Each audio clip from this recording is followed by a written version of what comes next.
Dear friends, while Romans 14 addressed the critical lessons on individual conscience and judgment, Romans 15 now serves as the conclusion to all those practical exhortations, urging us toward the greater goal of unity and welcoming one another patterned after Christ's example.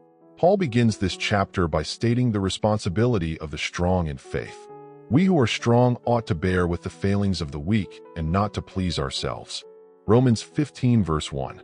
To bear with the failings means to patiently endure and accept the shortcomings, anxieties, and non-essential convictions of those who are weaker. Our goal is not to please ourselves, but to please our neighbor for their good, to build them up. The ultimate example of this self-denial is none other than Jesus Christ. For even Christ did not please himself, but, as it is written, the insults of those who insult you have fallen on me. Romans 15 verse 3. Christ willingly bore the reproaches and shame of his revilers on the cross. Where do we find the strength and endurance to please our weaker siblings? The answer lies in Scripture. For everything that was written in the past was written to teach us, so that through endurance and the encouragement of the Scriptures we might have hope. Romans 15 verse 4.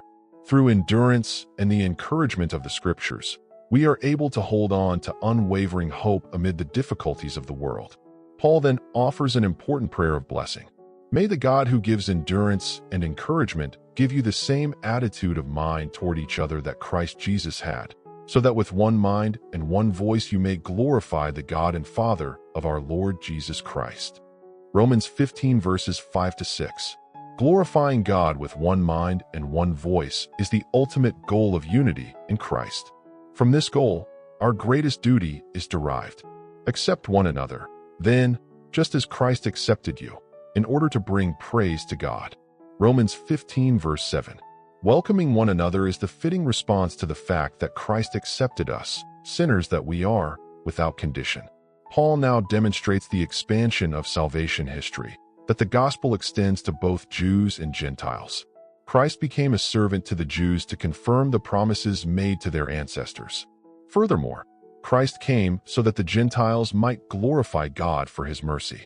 Paul proves that the salvation of the Gentiles was already prophesied in the Old Testament by citing multiple passages. Therefore I will praise you among the Gentiles. I will sing the praises of your name. Quoting Psalm 18 verse 49. Rejoice, you Gentiles, with his people. Quoting Deuteronomy 32 verse 43. Praise the Lord, all you Gentiles. Let all the peoples extol him. Quoting Psalm 117 verse 1. Through this scriptural evidence, it becomes evident that the salvation of the Gentiles was part of God's eternal plan. Paul concludes this message of unity by praying that all these words lead to hope. May the God of hope fill you with all joy and peace as you trust in him, so that you may overflow with hope by the power of the Holy Spirit. Romans 15 verse 13. This benediction proclaims the marvelous work where joy and peace are filled within us through faith, causing us to overflow with hope by the power of the Holy Spirit.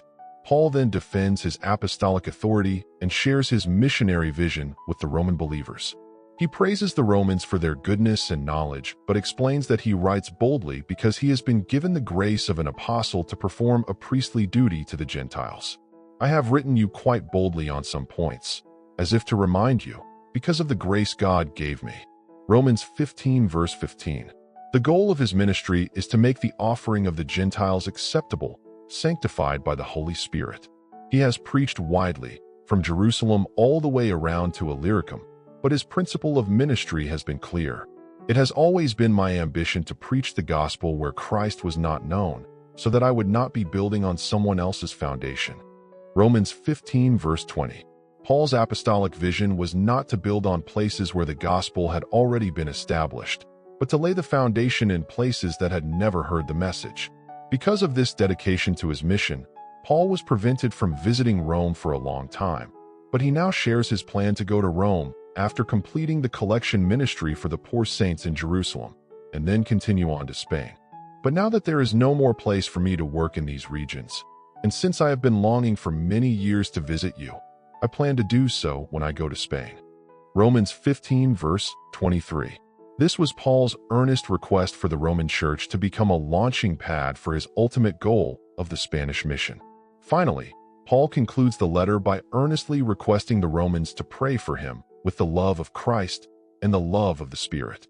I urge you, brothers and sisters, by our Lord Jesus Christ and by the love of the Spirit, to join me in my struggle by praying to God for me.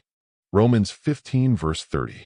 Romans 15 challenges us to emulate Christ's sacrificial love by gladly welcoming all believers, to glorify God through unity, and ultimately, to embrace a missionary vision for the places that have not yet heard the gospel. God of hope, we thank you for the word of Romans 15, which teaches us to imitate Christ's sacrificial love and to learn the patience required to bear with the failings of the weak. May we live a life that does not please ourselves, but seeks to please our neighbors for their good and edification. Through endurance and the encouragement of the Scriptures, cause us to overflow with hope and achieve true unity, glorifying you with one mind and one voice. Just as Christ accepted us, may we also warmly welcome one another in love. Through the power of the Spirit, may our lives become an acceptable offering to you, and may we embrace a missionary vision for the places where the gospel has not yet been preached.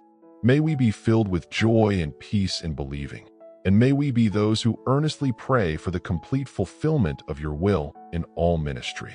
We pray this with thanksgiving, in the name of our Lord Jesus Christ.